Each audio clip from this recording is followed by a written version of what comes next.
So this video is going to be about glucose oxidation, and this is a big process in a cell.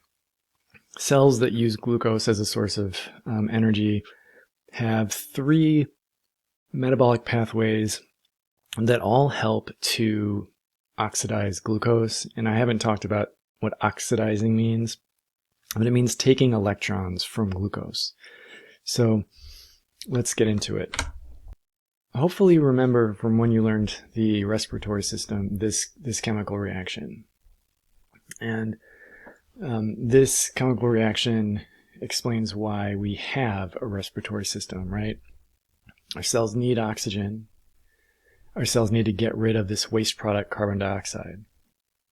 And our cells need glucose. Now we can use other sources of carbonate, energy, and electrons. Lipids are good sources of that, but glucose is a central, ideal source of carbon, electrons, and energy. So let's look at it. In this reaction, again, glucose donates the electrons to oxygen, and what we are left with is the two waste products, carbon dioxide and water. When I talked about redox, I told you that this kind of formula written this way doesn't show you the redox directly. You can't see what the electrons are doing from this kind of formula. And that's true when you look at the chemical reactions that runs a battery. And it's really, really, really true when you look at this. These pathways, these are three huge biochemical pathways in cells, like human cells and like obligate aerobes and bacteria. One of the major things these do is take all the electrons off of glucose. So they work together to take all the electrons off of glucose.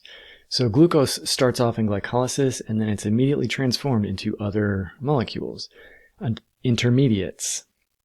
And glycolysis ends up with pyruvic acid, which goes through pyruvic acid oxidation. It becomes acetyl-CoA, and it goes through the citric acid cycle, and out comes carbon dioxide.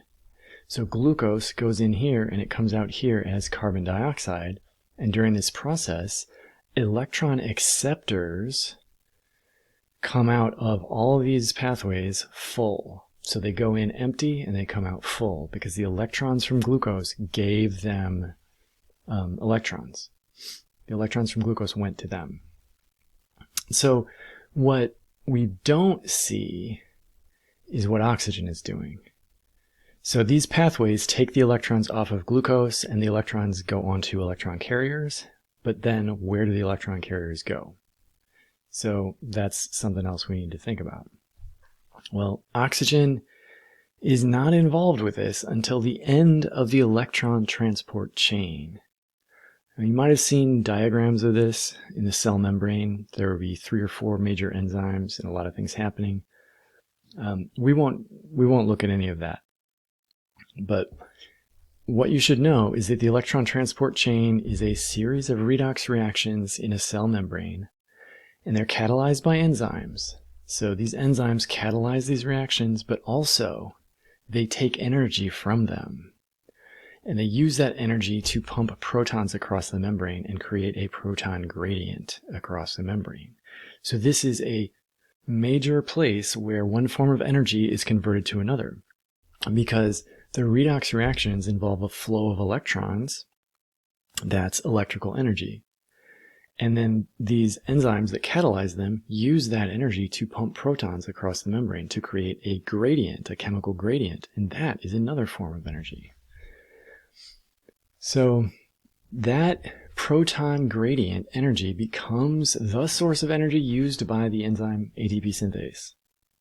And that enzyme very efficiently converts ADP back to ATP. It does it very quickly, and the only source of energy it can use is that proton gradient. And so each electron that goes through the electron transport chain pushes something like 12 protons across the membrane, and it takes something like 4 protons to make 1 ATP, so each electron that goes through leads to several ATPs being made. And glucose gives up 12 electrons. And if all of those go to the electron transport chain, that's a lot of ATP that the cell gets. So what does this have to do with oxygen? Well, the electron transport chain needs oxygen because it is a chain of reactions, and the electrons have to keep moving from one molecule to the next. Initially, NADH gives electrons to the chain, and then after that, each electron acceptor becomes an electron donor and pushes the electrons onto the next molecule. And at the very end is oxygen, and it is the terminal electron acceptor. It is the last thing that takes the electrons and it leaves the cell as water. Now, if there weren't any oxygen, there'd be nothing to take those electrons, and all of the molecules would end up in their full form. All the electron donors would have nowhere to send their electrons, and everything would stop. So we'll come back to that. If that point lost you, don't sweat it. We'll come back to it.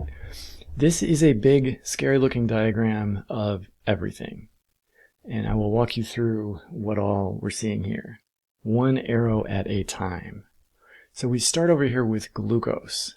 Now we know glucose is going to become carbon dioxide. The carbon from glucose will become carbon dioxide. So that's what's happening in these 3 glucose oxidation pathways. But also, electrons from glucose are going to be pulled all the way to oxygen. And they're going to move through an electron transport chain to oxygen. You could think of it as oxygen pulling them through. That is a perfectly fine way to think about it. And as long as there's oxygen to pull the electrons through and glucose to push the electrons in, then the electron transport chain keeps going, and it pumps protons across the membrane. And those protons, now part of a proton gradient, they really want to come back across the membrane, and the only way the cell lets them come back is through ATP synthase.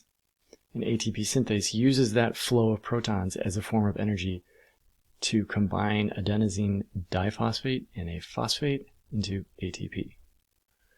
So you really will have to stop this and walk yourself through it and make sure you understand each part. And the next few slides kind of blow up each thing so that when you're studying it, you can see what's important. And that's glucose oxidation. 3 big metabolic pathways take electrons off of glucose or off of the intermediates that were once glucose. And all those electrons go to the electron transport chain as long as oxygen is there to empty the electron transport chain or pull them through. So in the next video, we're going to see more of a big picture perspective of energetics, and you'll see kind of where we were headed with all of this. So all of that stuff is important, but I really wanted you to get to this next video, which is where I talk about the things I most want you to remember. So I will see you there.